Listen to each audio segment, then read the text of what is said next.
what disturbs me the most is that the country at large doesn't seem to have a memory.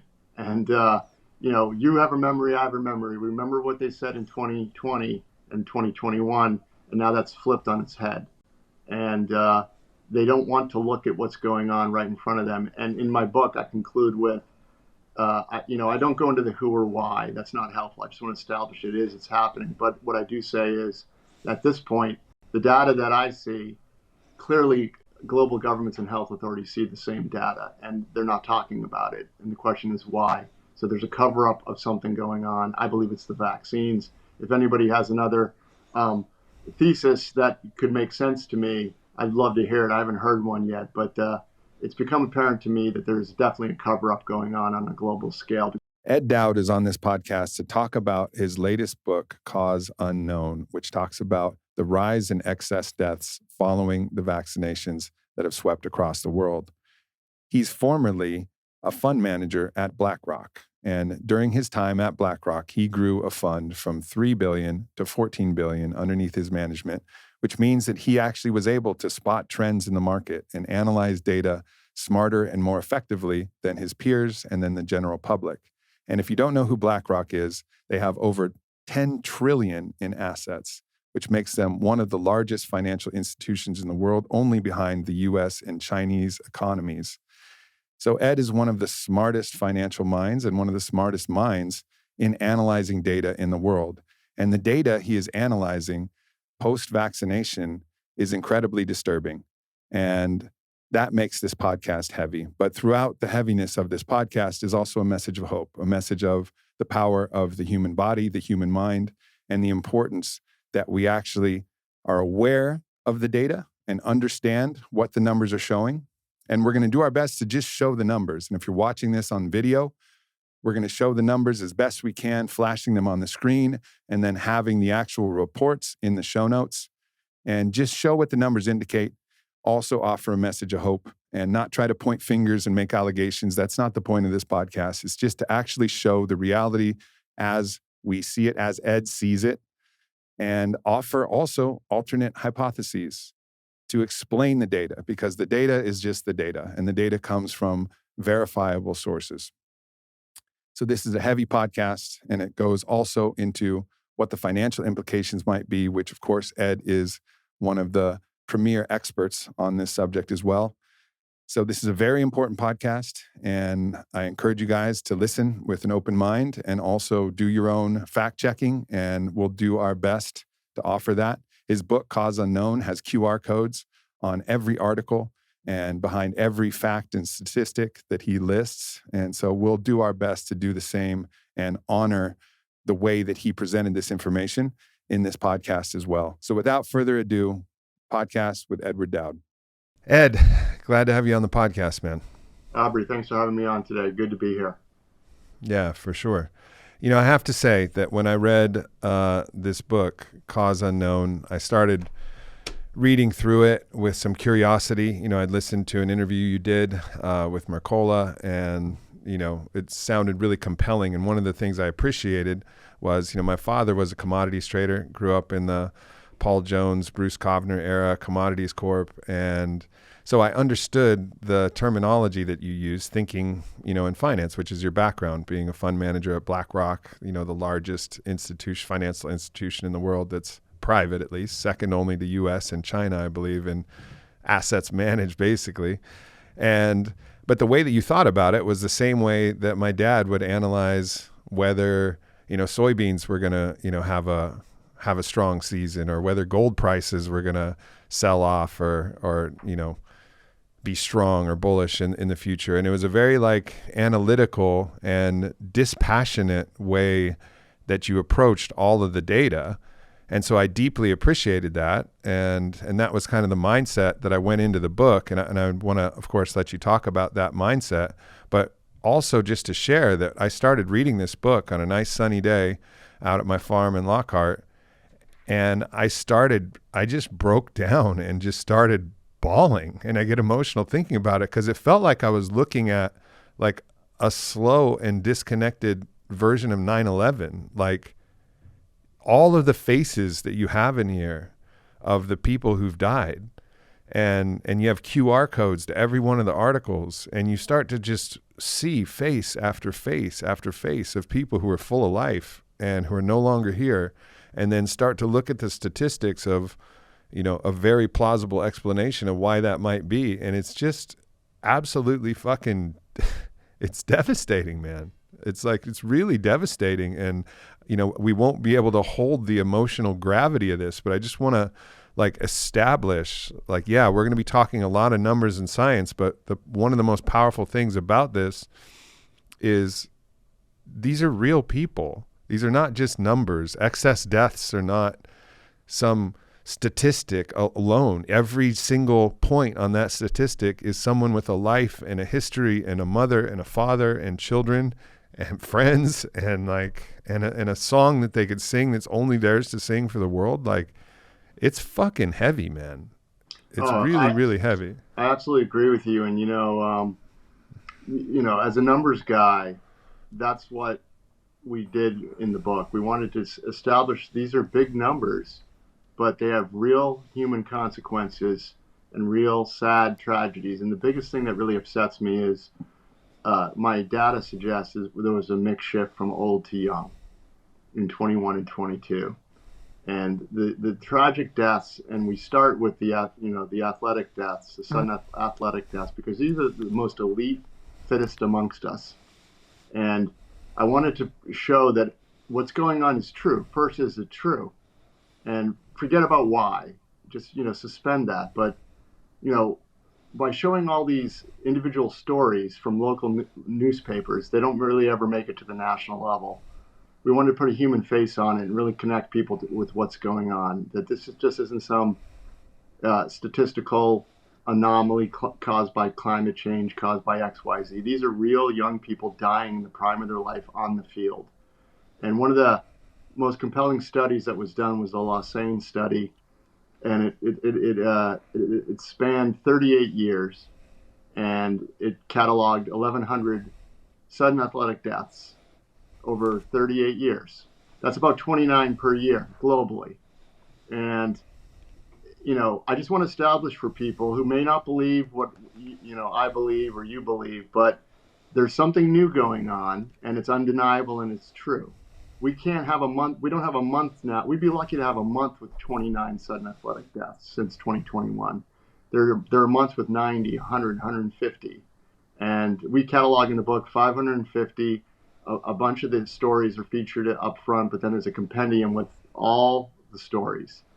And I want people to understand that this is true. It's happening. Now, you may not agree with what my thesis of the case is, but the health authorities of the globe and this country in particular don't seem to care.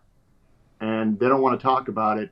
And we've created a new term called sudden adult death syndrome that just kind of mysteriously came into being in 2021. And all that is, it's a term. It doesn't explain anything. It's just a new term. It's a term used to just kind of whitewash this and make it normal. And there's a section of the book called The Sad New Normal, because this is what it is.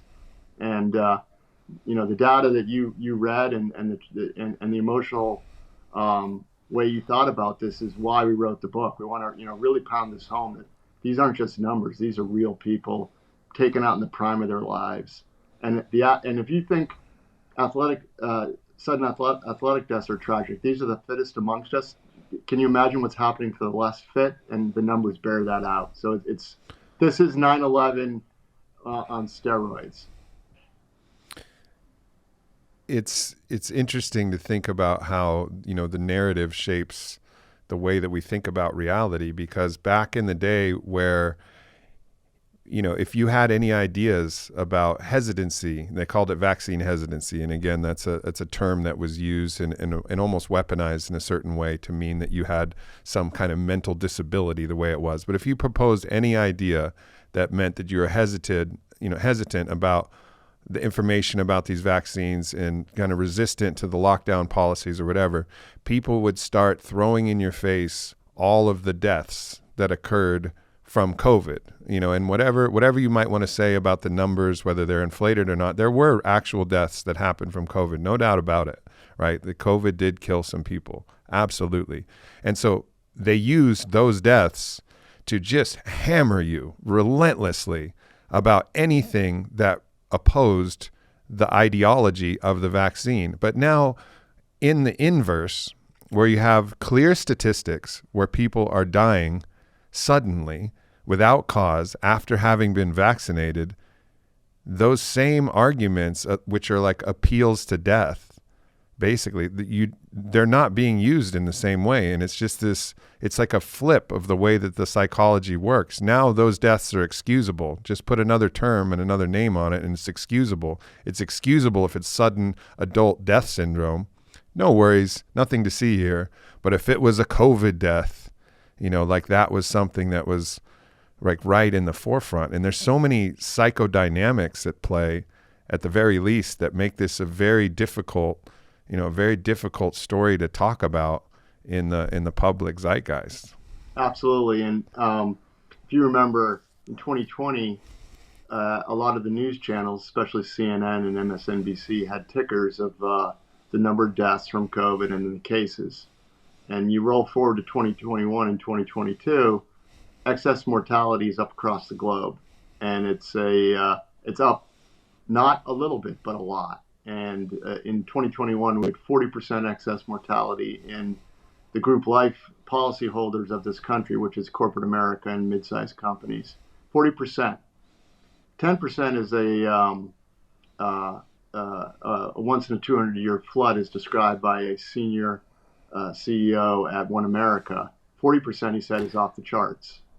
And so let me just define a few things for people. So group life, that group life category, these are people with life insurance employed at major corporations, right? Do I have that right? You're correct. And I don't know what your employment background has been, but mine was in corporate America. And every time I switched a job, you'd go into the HR office or sit at your desk and fill out your HR forms, one of which was your healthcare form. You pick your healthcare plan. Then the other one was what we all laughed about. It was kind of a freebie benefit. You signed your group life policy, you signed it, then you named a beneficiary. If you were single, you named your mom and dad.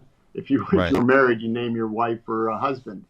And throughout my whole career, usually it was 1 to 2 times your salary, your base salary. And it was just something you never thought about, because when you're in your 30s, 40s, and even 50s, you just don't think about dying. So this is a very specific group of people. It's a subset of the U.S. population. And to get the death claim, the benefit, you have to be employed at the time. So this is a group of people, as the Society of Actuaries has proven in prior studies, is much healthier than the general population. And they experience mortality in any given year 30 to 40% that of the general population. Makes sense. They're the most educated, access to better health care, and are showing up to work. They're able to get there. So they're not getting sick and then getting fired. They're there. And in 2021, they experienced 40% excess mortality, as this is the Society of Actuary numbers, not my numbers. And this came out in August. The general U.S. population experienced 32% excess mortality in 2021. So that relationship suddenly flipped on its head in 2021. This, amazingly healthy group of individuals decided to collectively die at a much higher excess death rate than the general U.S. population, which is less healthy. And, to make matters worse, the mainstream media explained this with a couple different things. And I was fact-checked by Reuters and AP early on when I discovered this data in March. We had the CDC data, which then later was verified by the Society of Actuaries. They fact-checked me and said, our experts say that it's not caused by the vaccines. It's caused by deaths of despair. Suicide rates are up due to the lockdowns. Drug overdoses are up because of this despair from the lockdowns, and then missed cancer screening treatments.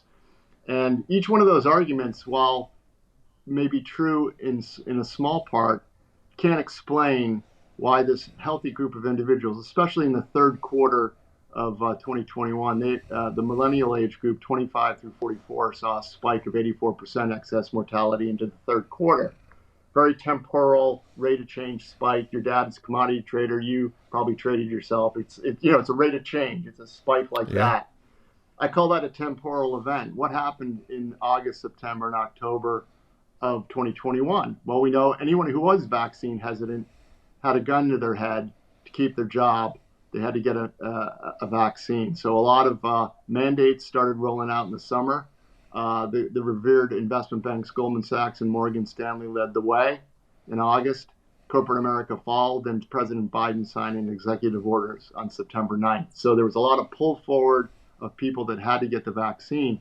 So the arguments that it was drug overdoses, suicides, and missed cancer screening treatments doesn't hold water, in my opinion, because you can't say that temporally in the third quarter of 2021 that there was a suicide pact amongst the group like policyholders, or they all decided to overdose on fentanyl and heroin, which, in my experience, anyone using fentanyl or heroin doesn't tend to keep their job very long. You don't develop that habit and overdose immediately. And then the missed cancer screening treatments. I'm 55. I've never had one. I don't even understand what this test is. Most cancers are caught when someone presents ill and they go into the doctor, then the tests are run. You don't go for your normal cancer screening checkups. I've never done one in my life. I don't think that's a thing. So these excuses, I call it ABV, anything but the vaccine. So this is what is tragic about this is something that should have been intuitive to most people, but the mainstream media for some reason doesn't want to look at the one thing that changed in 21 and 22. It's beyond comprehension. Yeah. It's also, one of the things that really got me upset, and I wasn't looking at the same sets of data that you were looking at, and actually this is, you hear hints about excess mortality, but then you try to look at it and there's all kinds of ways in which the data is presented and it doesn't really make sense. So I never really went down this path until, for my own just thinking and my own mindset, until I read this book. But I also, the path that I did go down was that I recognized that the officials who were promoting these lockdowns were absolutely not looking at the ancillary costs of lockdowns, the psychological costs and all of these things. And I was just appalled that those weren't factored into the decision, because if you're making a decision with any kind of executive mindset, you have to factor in all of the consequences that might be there. And very few people were talking about that, including, the financial consequences of just printing trillions of dollars, and then what those trillions of dollars could have been used for. I was the CEO of a company, founded it, grew it, built it, sold it. Like, if you're going to allocate, a huge part of your budget to something, you have to look at, all right, well, what if we allocated it to this other thing, like clean water for the whole world, for example, or, better education policy. So I was really upset that all of these other factors weren't being considered. And then it's so interesting to me that now, when this number is now the most kind of glaring threat to the narrative, the excess deaths, now people are pointing backwards to the costs of the lockdown, when that was something they never wanted to look at in the first place, when that was a part of the whole policy. It's like there's so much inconsistency here. Yeah, the logic doesn't work. And, you're a CEO of a company, you've built a business, I'm an analyst, and, the logic thread is completely bogus, in my humble opinion. And what disturbs me the most is that the country at large doesn't seem to have a memory. And you have a memory, I have a memory. We remember what they said in 2020 and 2021, and now that's flipped on its head.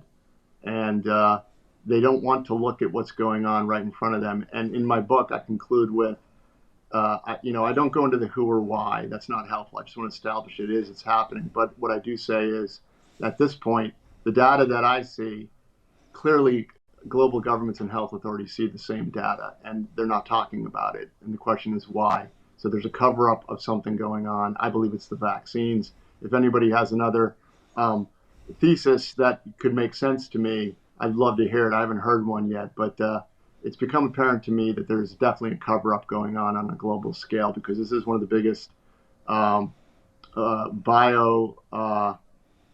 biological missteps we've ever made in humanity, and we've just dosed 5 billion people on this planet with this thing that is experimental, never was actually tested on humans, had a 28-day trial, which I can get into it later on, but it looks fraudulent to me. It looks like the data was manufactured. So there was data fraud at Pfizer, in my humble opinion. Well, they released a bunch of that Pfizer data that actually came out that did call into question, some aspects of the vaccine trials at the very least, and also particularly the adverse events, aspect of those trials seemed to not be presented in a forthright way, especially in accord with the narrative. So there's a couple threads here. One thread is I absolutely agree with you. I made a very soft post that said, in my mind, it was just something about, as the narrative changes, can we find, really forgiveness in our hearts for those that have believed the other thing? Can we welcome the truth back in with open arms and end this divisiveness? But the fact that I said, as the narrative changes, some people are like, what do you even mean? The narrative hasn't changed. Everything that's happening now is exactly, and I'm like, what are you talking about? Of course the narrative changed. And this is something that you show in the book, all of the different quotes from the different health officials. And then you have QR codes to all of these different quotes, basically saying, safe and effective will prevent you from getting the virus. And then how all of this narrative just absolutely did change. This is not a question. This was a pandemic of the unvaccinated and all of these different ideas that were out there. The narrative has shifted. It's not up for debate. And I invite anybody to go through and look at all of the quotes of the CDC White House health officials and just see how they've actually shifted the narrative along the way. So there's no doubt that that's happened, and still some people are in denial that actually the narrative has changed. There are still many who believe that it's safe and effective and prevents you from getting COVID and or transmitting it, believe it or not. But what do we know? We know now that it not only doesn't prevent COVID, it doesn't prevent transmission. So at the very least, it's a defective, not effective product. It's a product that doesn't work. Then, so you have to ask yourself, why would you keep taking something that doesn't work? And then if you get into the safety regime, it's the thesis, the original thesis they presented to us has fallen apart. It no longer exists. So mandates across the globe should end based on that. Corporate mandates, federal mandates. Anybody who has a mandate should drop it just based on that. But once you get into the safety data, it's even more horrific. And and that's what I think is going on here. Is if you're in a cover-up mode, you act as if. So this is what's happening from our regulators and our government authorities. It's in Denmark, we saw horrendous excess mortality every year since 2020. 2021 was higher than 2020 for the total population across all age cohorts. Same thing happened in 2022, excess mortality above 2021 for all age cohorts. And the Danish government, while I was writing the book, and I put it in the book, banned vaccines for individuals under 50, stating that they'd rather you get COVID than the vaccine, which is a doublespeak way of saying the risk reward is worse from the vaccine, meaning you're more likely to die from it than COVID. And, let's talk about the Pfizer clinical trials. A little known data point that was hidden from us until the fall of 2021 through a FOIA request was the all-cause mortality endpoint. And when you do drug trials, there's endpoints you test for, and one of which is known as the all-cause mortality, which is the risk-benefit of the product. And generally speaking, when there's more deaths associated with the vaccine group or the product group versus the placebo group, it doesn't usually get approved by the FDA. Pfizer failed that endpoint. There were 21 deaths in the vaccine cohort and 17 in the placebo cohort. That's a 23% excess death, or 23% more people died in a 28-day period in that group.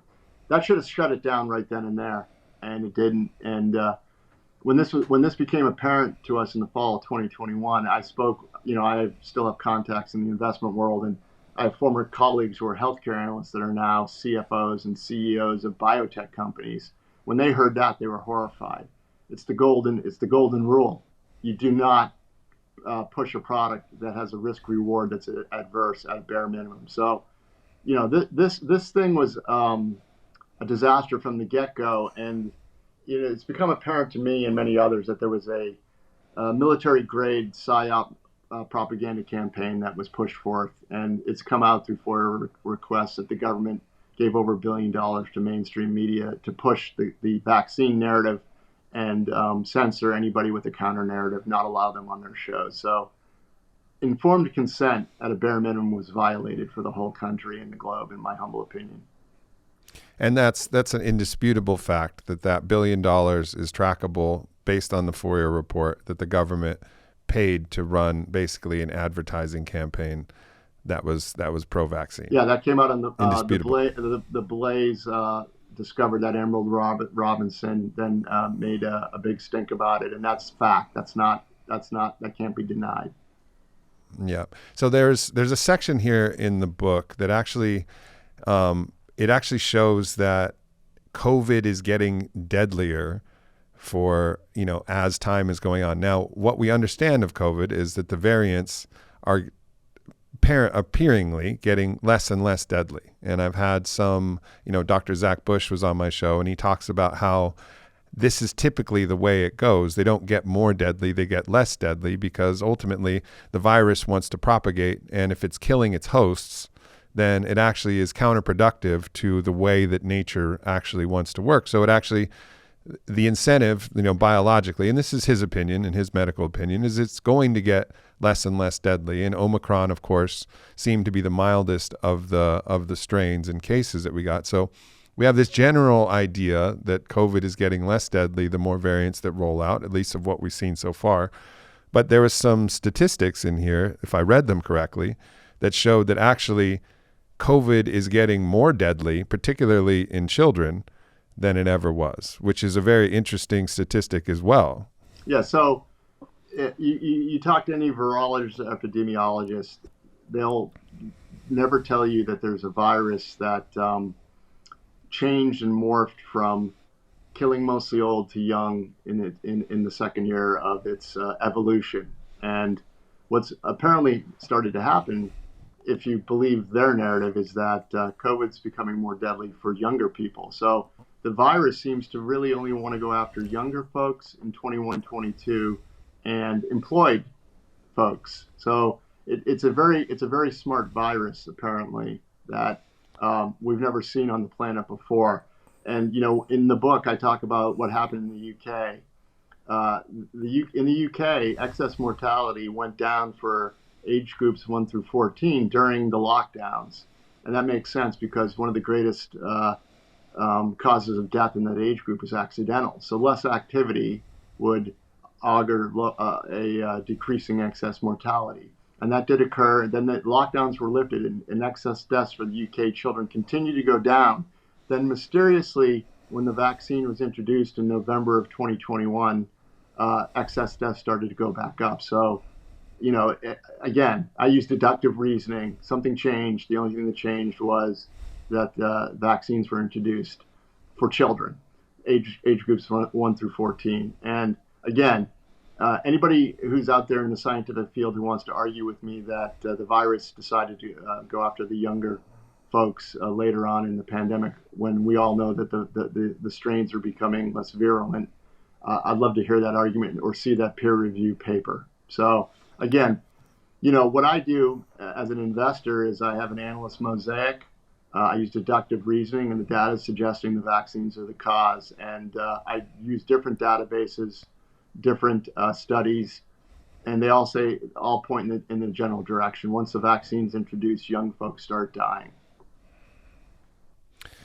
If you were going to steelman the argument, some kind of argument that refutes, debunks that thesis. I mean, when you've talked about it, there's the attempts like the sudden adult death syndrome and these different ways that people try to explain it. But is there any other thing that we haven't mentioned that somebody listening to this podcast can be like, this is all bullshit, COVID, the vaccines make COVID less deadly, and that's proven.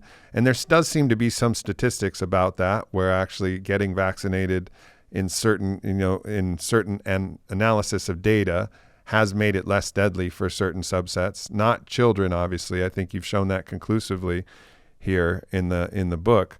But is that kind of the steelman argument, is that there are some studies that show that if you get the vaccine, COVID is less likely to kill you or turn into long COVID, or like, what's the steelman argument against the thesis generally that you're promoting here? So let's follow the narrative change. It was going to prevent you from getting COVID and transmission. That then changed and morphed into, gee, I'm glad I got COVID.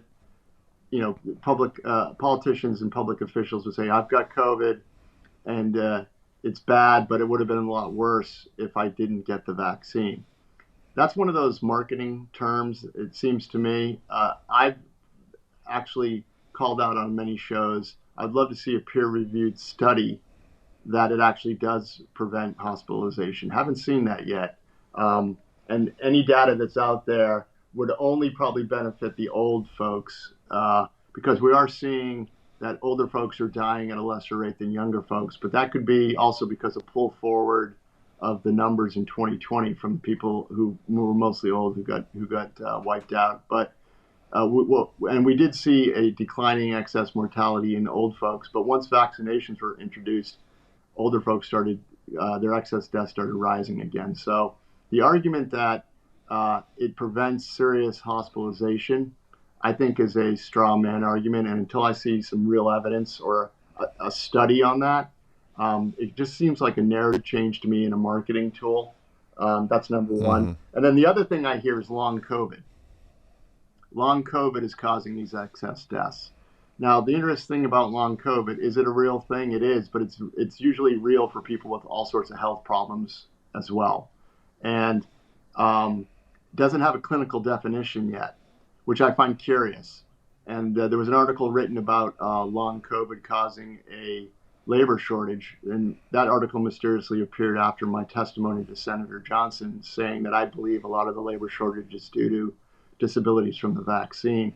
And in that article, it's a CNBC article, they really didn't give anything other than opinion. They say that it needs long-term studies. They're not really sure what's causing it. And I've talked to a couple of doctors who I said, look, why do you think they don't have a clinical definition for long COVID? And the answer we come up with is a lot of the long COVID symptoms mimic adverse events from the vaccine that are now coming out in the Pfizer trial. So there's this interesting dynamic where they want to blame long COVID, but yet they haven't defined it yet. Very interesting, mm-hmm. Curious, in my humble opinion. With this data that's out there, Denmark made the decision. They analyzed the data as a country, and they decided, all right, we are no longer mandating or even recommending vaccines for anybody underneath the age of 50. And then at the same time, our officials and our government are still promoting vaccination for anybody over 6 months old and for mothers who are pregnant and nursing. There's absolutely no exclusions being recommended by our government, despite this data coming out. I mean, that's pretty unbelievable to actually grasp that this data is here and nobody's pushing the pause button on anything. If anything, it's just gas and more gas on the narrative. Yeah, I said early on when this started to become apparent to me, and it was starting to make the media rounds. I'm on record saying on Steve Bannon's War Room in February, March, that this is such a horrible mistake and problem for the government and the health officials that they're going to double down. So I understand criminal behavior, and whether it was a criminal intent or just a realization they screwed up, we're in the cover-up mode.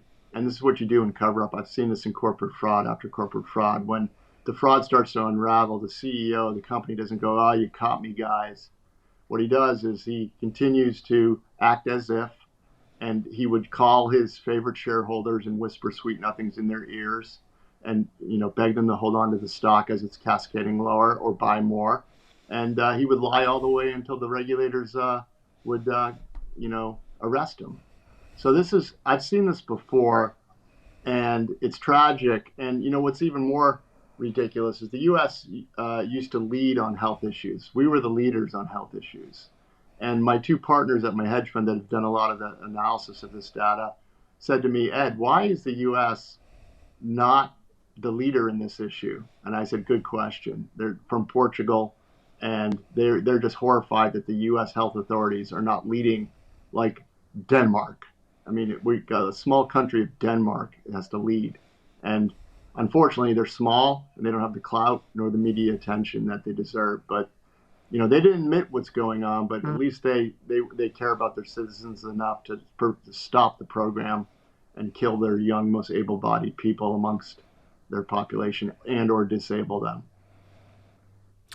I mean, what this sounds like is that, what it certainly seems like with the amount of revenue that, pharma contributes to both campaign contributions, to advertising, to mainstream media. I mean, it's astronomical numbers. They're by far the leader in all of the contributions. And when I asked, Brett Weinstein, like, what do you think is the meta problem, the meta crisis we're facing? He said it's the crisis of capture. It's that actually people aren't acting autonomously. They're beholden to, in this case, you could call them investors or shareholders, but they're actually just contributors, advertisers to this whole machine. And so what we're basically, it feels like, is our democracy is really a corporatocracy. So it acts as, much more like a corporation. And as you said, when a corporation is facing fraud, then there's a regulatory body that ultimately goes in, investigates, and finds out what's happened. And then whatever penalties are levied on that, which, by the way, has happened many times to all of these big pharma companies. They've been fined $2 billion, $1 billion. Like, you look at the whole list, there's not one that has a clean record of not being caught for fraud, right? So let's just establish that all pharma has already been caught for fraud. But it seems like our whole government is now as acting like one giant corporation participating in fraud, except they're the regulators as well. So like, how is this actually, if they continue to control the narrative and nobody's going to catch them, I mean, is it possible that the government could continue to just double down, and this corporatocracy could just carry on, and there'll just be a small, ostracized and kind of scapegoated group of individuals who are trying to express the truth, but actually this just exists onward indefinitely? Or do you think there's a point at which something can actually happen? Maybe, the lawsuits start to actually take effect and the courts can actually hold the government accountable. Like, is there any accountability that we can see in this? Yeah, two things. Let me talk about a term you use, meta. In 2021, one of the problems people have is they can't believe that this could go on with all these supposed gatekeepers watching and caring for us, correct? Well, I called it a meta fraud. And it's not necessarily a bunch of guys sitting in a room having a conspiracy to, poison the population. It was opportunists who saw cash flows and revenue streams. You had the pharma industry, under the color of law, being able to monopolize a product that you had to get mandated, injected in your arm. So obviously they were on board. And so they probably pushed this product faster than they normally would just to get it out there because they saw big dollars. You had the tech companies and social media companies who saw an opportunity for compliance and surveillance, another cash flow stream. Then you had media, who's already beholden to pharma companies because they contribute such a large portion of the revenues, and then plus with the government advertising campaign on top, it was just a institutional momentum that just kept going off the train tracks and hurtling towards the ravine, and it's not stopping. So what do we do now? So to your point, does this stop? Will justice ever come? And I believe it is. And the reason is, and it's tragic, and that's why the book is out. The number of people dying from this and being injured, the numbers are staggering. The disability numbers for the employed are we conservatively estimate 1.2 million people have been disabled of 100 million that work in this country. since February of 2021. That's a big number, and we were Yeah. probably low. And so these are numbers you can't hide, and eventually the truth will come to light. That's why this book was written, and there seems to be word of mouth going on. The good news is the bivalent booster is not being taken up. It's 11% uptake. So word of mouth is getting around, and we now have Governor DeSantis. He's got a state's attorney general looking into this, and that's what happened in the big tobacco wars. Once state's attorney generals got involved, discovery comes. So the wheels of justice are slowly grinding.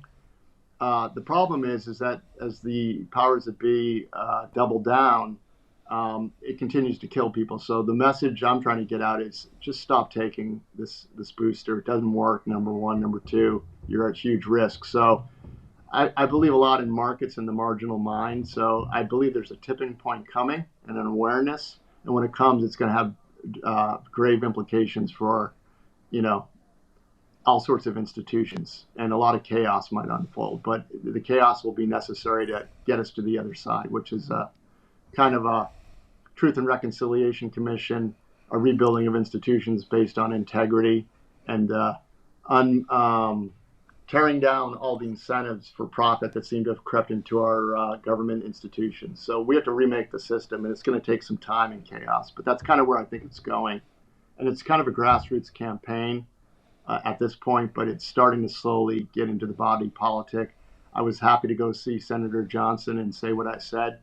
And I said to him that it's a national security issue because it's been detrimental to your health to be employed in 21 and 22. And we seem to have poisoned the military and the most able-bodied amongst us, inadvertently or on purpose. Doesn't matter. I don't care. We just need to stop it. Yeah. I mean, some of the psychodynamics at play, I've heard you talk about it a little bit as well, and there are many, but I think one of the ones that I've seen, personally, which is, it's really actually tragic, and I have the deep compassion for this, at least it's the sunk cost fallacy. And, there's a close friend of mine and some of my other friends, and he kind of rushed out in the first wave of vaccination and got the vaccines and got his children vaccinated, and got everybody in his family vaccinated. He was able, through influence and whatever, to get the earliest batch of vaccines, like the very first ones that came out. And I know it was supposed to be some kind of lottery, but I think he was, at least maybe he won the lottery and got it first, but whatever. He was like right out of the gate, and he got them. And then, of course, and I actually at that point, we didn't know that much. So, there's really you can't really hypothesize nearly as much fault for the people who just rushed out and got them at that point, because it was really kind of, we don't really know that much about it. Even for me, I was thinking, these vaccines aren't adjuvated, so they don't have the mercury and the formaldehyde and whatever else that's super toxic in the other vaccines. Maybe they'll be kind of innocuous, actually, and maybe they'll be helpful. Like, I didn't know. I didn't take it myself, but I was like, maybe it'll be fine. Like, so I just want to put that out there. Like, there's lots of times where we just didn't know. But to get back to the sunk cost fallacy, in offering to share this book, he just said straight up, like, look, like, I can't handle reading this right now. It's too much.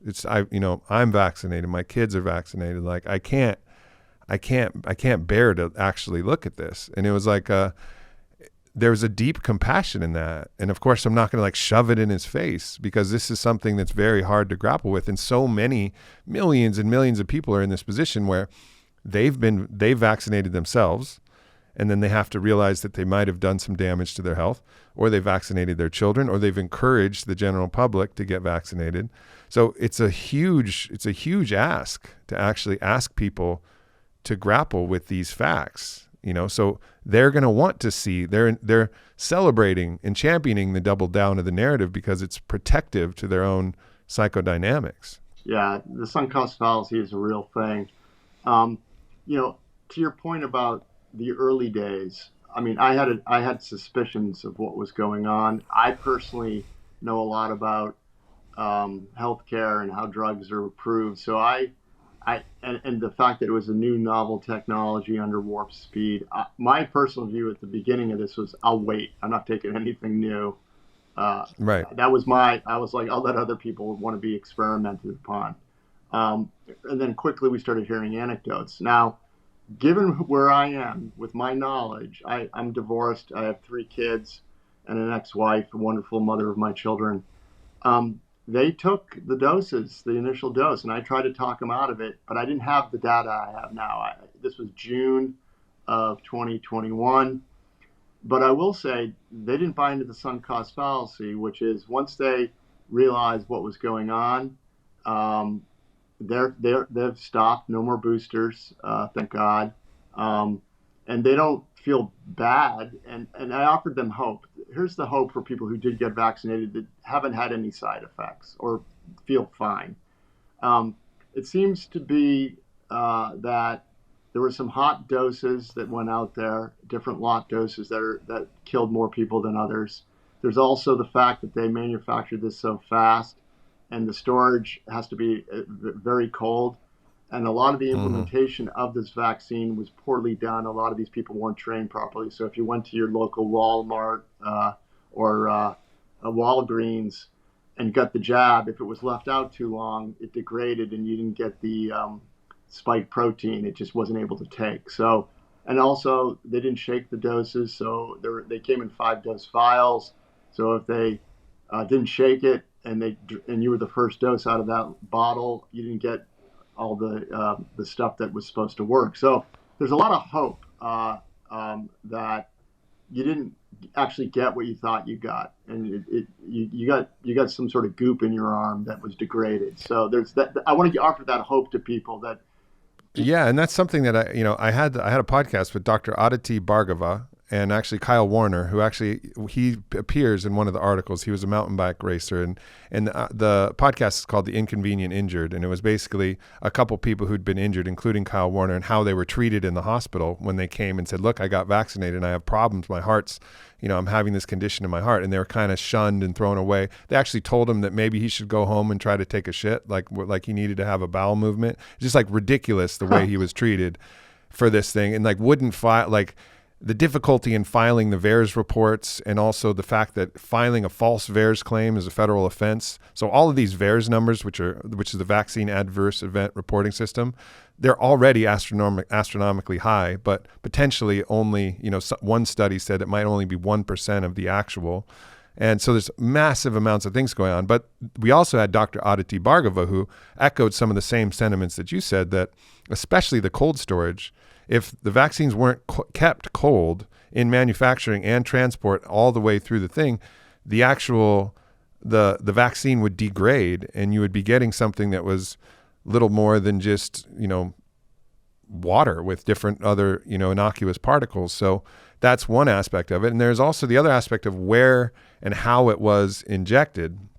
And whether I forget the term, but you can pull back on the needle, aspirate. I think you pull back on the needle to see if you're actually in a vein. So you're mainlining the vaccine, or whether you're going into the muscle tissue like you're supposed to.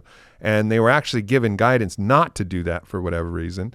And so one of the theories that she has is that, all right, a lot of these vaccines degraded, so a lot of people got nothing, and so that accounts for people having no effects. So if you haven't had effects yet, you very well might have gotten a shot of nothing. And also, if a lot of the people who had some real serious effects, they might have got it straight intravenously, which is, in her mind, also another added risk. So basically, there is a lot of hope that if you haven't experienced anything yet, perhaps you're absolutely completely in the clear because you weren't actually given an active vaccine, or the way it was administered was actually a lot safer than the way it was administered elsewhere. But do you have any data? And that's just to kind of back up some of the points that you were making, but from Dr. Bhargava's perspective, do you have any data that shows the time frame that's the most dangerous? Is there a window? Is there a window post? When is the most dangerous window for people to have, really serious adverse events after taking the vaccine? Is it right after the second dose, or do you have any data on that? So, interestingly enough, one of my partners, Josh Sterling, who I feature in the book, has got some data from Germany, and it shows that a lot of the adverse deaths occurred after just one dose. And what that meant was they weren't alive to come back for the second. And so it can happen fast. And then the problem we're grappling with is if you did end up getting the actual vaccine and it was administered properly and you got the actual spike protein reproducing in your body, there are it looks like there's some medium-term effects and long-term effects. We don't know, but they're showing up in the numbers, unfortunately. What I can say is if you've already got the vaccine and you're worried about this, and I don't want you to think there's a ticking time bomb in you, but what you can't do is continue to get boosters. And I make a finance analogy. Your original thesis was it was going to prevent COVID and stop transmission. Well, that's clearly not true. So since your investment thesis has been blown out of the water, what you would do if this was a stock, you would sell the stock. Well, if you got the initial 2 doses and maybe even a booster, at this point, don't get any more boosters because you're getting more long the vaccine. You want to go short the vaccine and stop taking it because there does seem to be a dose-dependent effect going on in that every time you take a booster, it's almost like Russian roulette. You put another chamber in the bullet in the chamber. So one of my messages is have hope. If you didn't have any adverse effects, good for you. I hope you got the innocuous material. But don't get boosters because then you're taking another shot at getting the stuff that produces the spike protein, which it turns out we're finding is very toxic to the body and causes a whole host of reactions, sometimes fast, sometimes slow. So that is the hope I offer. And the finance analogy, your investment thesis, your thesis on why you took it originally has been compromised. Don't take any more. Don't get more. Yeah, don't get longer the vaccine. Cover your position for sure. I just want to offer another hope, which is, more metaphysical than actually any of the things we said, is I just genuinely believe in the miraculous nature of the human body when coupled with belief. So the absolute worst thing you can do is to go into a spiral of fear and a spiral of shame and a spiral of signaling to your body that you were given poison and that you're going to die, because the nocebo effect is real. I think it was Sam Lond who it's a famous case. The doctor said, "Oh, Sam, you got a tumor, you got 2 weeks to live." And he's like, "Oh shit." And then he dies within 2 weeks, and then they do an autopsy and he didn't even have it. And so the nocebo effect is, and that's LONDE if you want to look that up. But the nocebo effect, which is believing something is going to harm you, is very real. And the placebo effect, which Dr. Joe Dispenza leverages to heal all kinds of different things, because of course we know it heals things. We account for it in every clinical trial. The placebo effect, which is the mind influencing the body, is start to harness those powers for yourself. Don't go down the nocebo rabbit hole. Tell yourself that you didn't get the vaccine or that you're absolutely fine. And then if you did, and even if you did have a harmful adverse event, like we have somebody on our team, a young guy who eats healthier than anybody I know, I would assume would be the absolute pinnacle of health. If I had to make a bet who was going to be the healthiest guy, he was hospitalized for 9 days with a stroke, and he's in his early 20s, after getting vaccinated. And so even in those cases, even if something did happen, just actually double down, go long on the body's miraculous power to heal itself and to reverse some of these conditions, and believe that reality into existence, which is scientifically proven. It's called the placebo effect. And it's just harnessing that for your own benefit. And that would just be another thing that I would offer is really just double down on that belief system and avoid the other side of it as much as you can. While, of course, don't go out and continue to take vaccines and then try to trick yourself after that. It won't work that way. But just try to be mindful of your own psychology as you move through this, which was also egregious on behalf of the doctors who kept saying, there's one doctor who said not getting vaccinated and walking around outside is like walking in front of a firing squad and hoping not to get hit by bullets. And it's like putting that amount of fear out into the culture. That's absolutely absolutely malpractice on behalf of the doctors to avoid, because they actually train doctors about placebo and nocebo effects and how to actually word things, and knowing how they word things affect the outcome of certain diagnoses. So they're actually trained in this, but for whatever reason during COVID, they ignored all of those best practices and were actually practicing psychological malpractice on the general public. I agree. I'd like to piggyback on what you said. I have personal experience with, and part of the reason I was suspicious, I have experience with the pharmaceutical industry in the form of SSRIs. I had mild anxiety and depression that was caused by my own stinking thinking. Okay, so I went to a therapist who then got me to a psychiatrist, put me on a bunch of these pharmaceutical products, and I got worse. I became clinically depressed. And luckily, somebody in the profession pulled me aside as I was struggling with this and said, you're not depressed. You're not whatever they say you are. You basically have a spiritual malady. And I'm a psychiatrist. I take people off all these drugs. So I was a train wreck in 2011-12. And I came out of it. I'm off all drugs. And like you said, the body's a miraculous thing. I used God and spirituality. I gave up all my fears and anxieties to God, gave them over to Him. But then I also had to do my part of the bargain, which was get healthy. And I don't drink, don't smoke. I do a lot of meditation, and I do a lot of fasting. And over time, my anxiety and depression is gone. And I don't have fear about anything anymore because I have a mindset that as long as I do the next right thing, life is going to get better and I'll be rewarded. So I don't live in fear. And the body is a miraculous healing agent as long as you get the mind and the spirit in the same direction and the avatar, the physical. So you get all three clicking, you can heal almost anything or overcome any obstacle in your life. And so anybody who's been injured by the vaccine, you get this mindset, you can get better. I guarantee you can get better. Amen. Amen. I believe that 100% as well. There was something interesting that you mentioned that actually, if you're going to look at what the effects of this are in the macro, that, one, there's some trouble ahead for insurance companies that are paying out these life insurance policies that didn't price in this increase of deaths. And that's trouble for the insurance companies because they could effectively default if they continue to have to pay out on policies that they weren't pricing in, at the beginning. And then there's labor shortages that may be coming. So from an economic lens, I was seeing you kind of go and explore this. And of course, that's one of the ways that your mind works, is just seeing like, all right, well, what's going to happen to these big kind of entities and sectors that we're seeing in the economy? And then how's that going to affect the global economy moving forward? So I'd love for you to just touch on what you see from an economic perspective about what might happen because of what's happening here with the excess deaths. Yeah, let's start with the macro. So the macro, these numbers are big. They're not small. I talked about let's just use the U.S. as an example. Disabilities in the employed, 1.2 million is probably higher. The unemployment rate is 3%. There's about 100 million employed in the country actually doing jobs. That's a big number.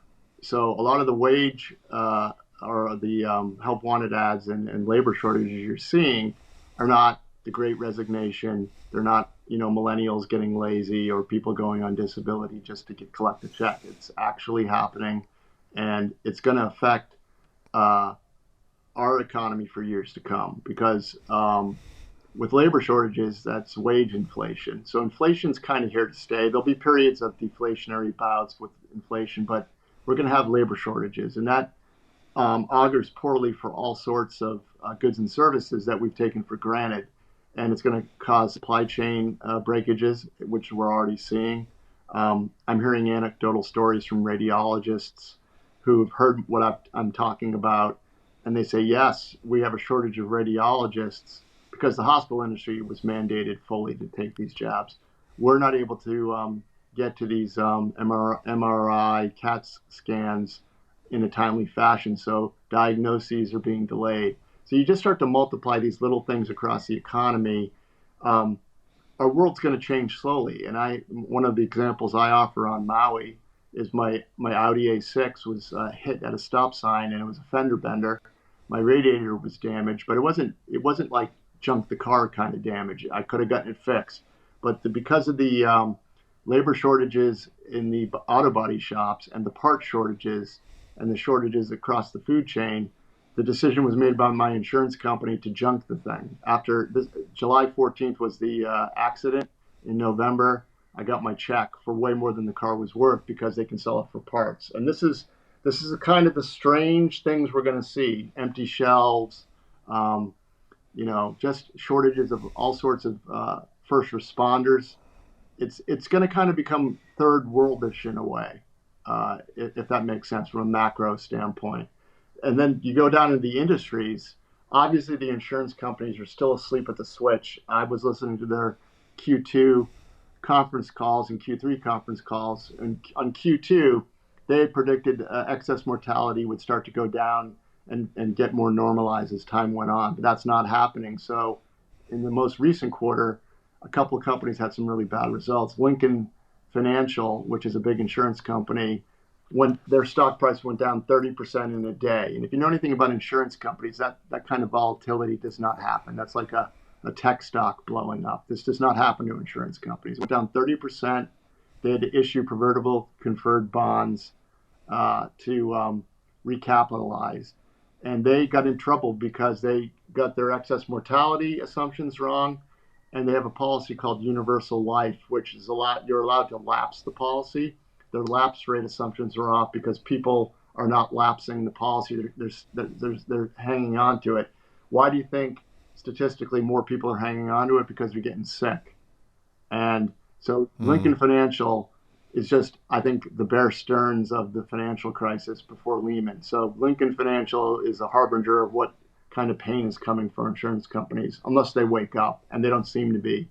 Unfortunately. Well, what can they do if they wake up though? I mean, how do they recap? I mean, they still have to pay out on the terms that they already agreed on the pricing for, right? Well, they have to pay, but what they can do is raise current pricing, or take some of their profits and increase their reserve losses. What happens that's bad is when they're surprised, and they're surprised at the moment. If they continue to get surprised and continue to assume excess mortality is going to go back to normal, they will continue to lose money.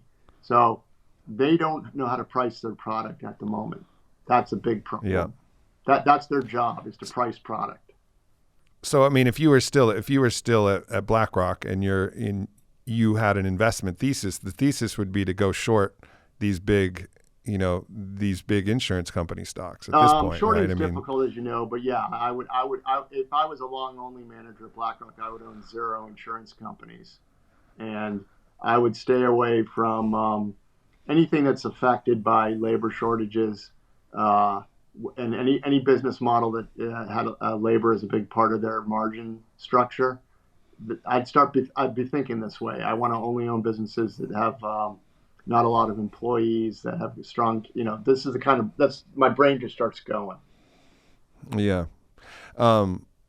What do you think this means for, I mean, and this is a bigger question and it has a lot of different factors, but if you're going to look, we got inflation and just zooming out of the COVID being a factor in this larger picture, but just tapping into your experience in analyzing the economy as a whole. I mean, what do you think we're looking at, as an economy, as what's going to happen? Are we going to keep raising rates to try and combat inflation, and then the stock price is going to continue to go down? Like, what's an overall picture of just your best estimation of what the next few years hold from a U.S. economic perspective? Yeah, so my 2 partners are PhD physicists in Portugal, and Carlos has got great early cycle indicators and models, and he's been predicting a mild recession earlier in the year, as of January, February, but as of this summer into the fall, we have this expansion index. We track early cycle indicators. It's looking like a deep recession in Q1 and Q2. Bare minimum, going to happen. It's unavoidable. Our expansion index is at minus 90%. So it's in the cards. It's baked into the cake.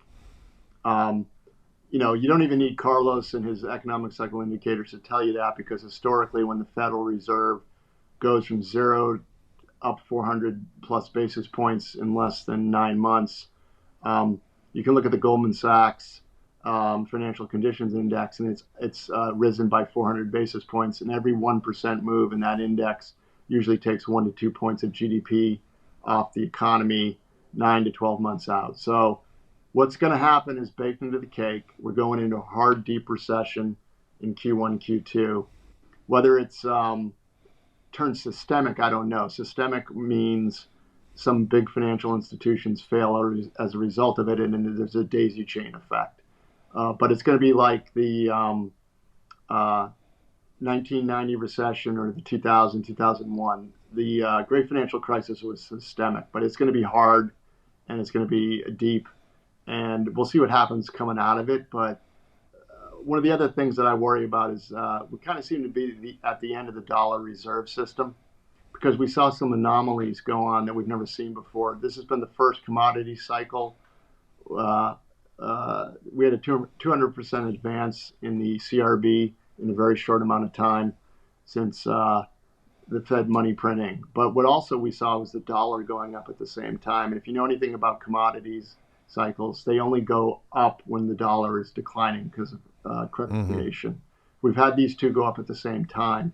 So what we're seeing is a global credit contraction with a commodity cycle surge. Never happened before. So it's a signpost that perhaps we're at the end of the sovereign debt bubble and the guts of the system are breaking. And that's why there's all this talk of a central bank digital currency and a great reset and a new, well, I say new world order, a new monetary system. I think that's that all sounds, that all leads into a lot more theories about why this whole thing happened in the first place. And, there's a lot of theories about finances. I mean, I think BlackRock was actually one of the first people to come out and say that the U.S. economy was facing, there's a 2019 report saying that U.S. economy was facing significant threat unless a few conditions happened. One was that the government went direct and actually gave a bunch of money to the people, which of course happened during the pandemic. And also there was a way to, stop the inflationary pressure of that money, just creating massive hyperinflation immediately, which was also accomplished by the lockdown of so many businesses. So the money couldn't flow in that way. And it's interesting, and just one of the threads, and this is not the topic of our podcast here, but there's a lot of people who start to link these threads and find economic motives behind the scenes here about people who really understand the economics and understand how fragile our economic system is, and potentially how this situation was leveraged and capitalized upon to actually meet some financial goals that needed to be met to just keep everything afloat. Yeah, in a certain way. In 2019, those of us in the financial world were tracking the beginnings of the crack in the system. There was what was called a repo crisis in overnight lending rates that was starting in October of 2019, and credit contraction was beginning. The stock markets did go up a little higher, but you could tell that was coming close to the end. And then mysteriously, COVID appeared in February, March of 2020, and there's two types of economic downturns. There's a shock that's forced by governments or there's internal shocks. Internal shocks are worse to deal with. This was an external shock that was met with money printing. And it gave the Federal Reserve an excuse to print unprecedented amounts of money, 65% growth in the money supply, and also gave them new powers to buy corporate credit that they never had been able to do. So whether or not COVID appeared on time or was engineered, who cares? It was used as an excuse across the globe to print more money and spend like drunken sailors on the political side, for sure. And what all that's really resulted in is kicking the can down the road another 2 years. Here we are, we're careening towards a deep global recession. And the other thing I'd like to offer is what is going on in China. So China, my partners, especially Carlos, wrote a book called Economic Cycles, Demographics, and Debt. And in that book, he highlighted that China was going to hit a demographic wall in 2020. Well, 2020 is also when COVID appeared on the scene, and what demographics are destiny. And a lot of China's growth had been initially funded by our moving our manufacturing over there. So a lot of the investment and debt that was raised was good, money good in that it funded manufacturing plants. But then as the great financial crisis hit, the last 12, 14 years of that in China has been infrastructure and ghost cities. And their population growth was able to fill those projects and service the debt. But the chickens have come home to roost, and now they're imploding economically. And we forecast their growth rate, GDP long term, is going to drop to 2 to 3% because of this demographic wall. And so China has what we call zero COVID policy. And if you're an authoritarian, totalitarian government, that seems like an insane policy. Well, that's a good policy if you want to prevent food riots, employment riots, and just riots in general. And that's what we've been hearing about lately is the riots in China and the protests. A lot of people say it's due to COVID policies. I say it's due to economic problems, and this is just cover and a control system. So it's a convenient control system to blame on something else other than your own failed policies and your own government. So, and I know you got to get off here soon, although I would love to talk to you about a billion different things. But if we had to leave people with a message of some hope and some action steps they can take, just like we did to the people who've vaccinated themselves or vaccinated those they love, if someone's hearing this on the financial side and said like, all right, I was feeling hopeful, but now I'm feeling absolutely desperate and in despair about what's financially coming, like what are some steps that people can take to actually, protect themselves in an impending, financial crisis like maybe coming? Well, first, again, like we talked about for the vaccinated, fear is the mind killer. You can't be in fear. And once you get in fear, you make stupid decisions. What I've been telling people since January, February, who've asked my opinion, and I've said on some of this podcasts I've been on, is cash is not a bad thing to have in your portfolio. Cash is a position. And even though there's inflation raging, you gotta weigh financial assets dropping way more than the inflation, and so cash in an inflationary cycle is not bad if financial assets are going to implode, and I believe they are. We've already lost 20% on the U.S. stock market. Other sectors have been more devastated. So I've been recommending cash as a part of your portfolio. And why do I do that? Now, whether you go all cash, I leave that up to you. But the point I make is when the news is really, really bad and it sounds like the world's ending, do what J.P. Morgan of old 100 years ago would do. Buy when there's blood in the streets, because there will be the sun will rise on the other side, and there will be another cycle. So have some dry powder in your portfolio, and when the news is as awful as it can be, and some stocks are down 90, 80%, start going back in, or bonds. I mean, this is what the true wealthy individuals of the globe do. They accumulate cash at the top of the cycle, and they buy when everyone's selling at the bottom, when the news flow is the worst. Markets top on euphoria, they bottom on bad news. Now, the news is not as bad as it needs to be for a bottom. I think we're going to see some sort of bottom in Q1, Q2, or Q3 of next year. But cash is not a bad place to be. That's just I don't suggest you try shorting or using futures markets. Just raise some cash. That's the best advice I can offer. It's free, and I'm not going to charge you for it. Yeah. No, it's sound advice. And then metals, I mean, this was always a safe harbor in any times of, economic instability, but it seems like the metals are not doing what they used to do, and they're actually trending, a little bit differently now than they used to. There used to be a place where there's two reasons for that. So Bitcoin became a competitor to gold and silver, and that's captured the imagination of a lot of young people that would have traditionally bought gold and silver if they had the mindset that the world was not as it seems. So that there's been competition for assets. And secondly, I talked about the dollar going up. I think the dollar system fails with the dollar failing up. And what I mean by that is credit creation causes the dollar to go down. That's expansionary for economies and whatnot. When the dollar's going up, that's a contraction of credit. So gold is tied to the dollar, unfortunately, as is silver. So I'm not suggesting that long term they're not great investments, because if there's a new system, there'll be a new trading relationship. But I think if you're going to own gold and silver, the futures market has always been rigged. Having physical gold and silver is not a bad idea on hand. Don't have it at a brokerage in a futures account. I don't think that's wise. Right. And real estate is probably, subject to these economic conditions as well. So it's a little bit dicey to go in hard into real estate unless you're going to live there, grow food there, whatever, do the thing and really make it a part of your life, right? Right. If it's a home, don't worry about it. But if it's investment properties, again, real estate is very localized, as you know. I've been telling people who are looking to buy a second home or a rental property to wait. And on Maui, it's coming our way because I have friends who are in the real estate business, and their business is bad, getting worse.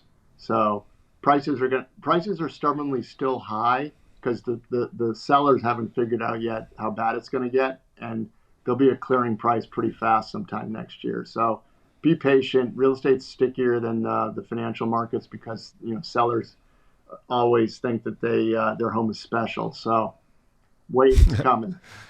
Your home is special, everybody. It is. Ed, thank you so much, and I just deeply appreciate your work, and I hope this podcast reaches people and gives them the truth, but also some hope. Some hope about how we can weather the storm. And if you know anything about the human history, we've weathered a lot of different storms, every plague and pestilence and war and calamity and authoritarianism and everything. We've weathered it all, and we've always come through. And I believe in people, and it doesn't mean we don't have to take action and let our voices be heard, but also I just have a deep faith that we're gonna come through this. Times may be tough, but pull together, pull tight. Keep your heart open and stay out of fear, and let's do this together. Absolutely, I believe a renaissance is on the other side. So from all great evils, great goods usually come. It's a cycle of human history. Unfortunately, we've had a great evil the last couple decades, and on the other side, we'll have a renaissance, is my hope. Let's go. Thank you so much, Ed. Deeply appreciate you. The book is called Cause Unknown. It's available on Amazon, and just be ready for an emotional ride if you take a look at this book, because it definitely hit me really hard. Thank you so much, everybody, for tuning in. We'll see you next week. Thank you. Thanks for tuning into this podcast with Ed Dowd. We talk a lot about numbers, and I wanted to anchor at the beginning how emotionally impactful these numbers are, every number being a human life, and to just hold the utmost compassion for your neighbors, for the people who agree with you and disagree with you. And in these trying times, we all have to come together in a way that is revolutionary. And the revolution is going to be a revolution of solidarity. And I just invite everybody to look at all of this with that type of mindset and know that divisiveness is the enemy to the renaissance that we know must come on the backside of everything that we're experiencing here. So thanks for tuning in. I appreciate you guys, and I'll see you next week. Thanks for tuning into this video. Make sure you hit subscribe. Follow me at Aubrey Marcus. Check out the Aubrey Marcus podcast, available everywhere, and leave a comment. Let me know if this video resonated or what else you would like to hear from me in the future. Thank you so much.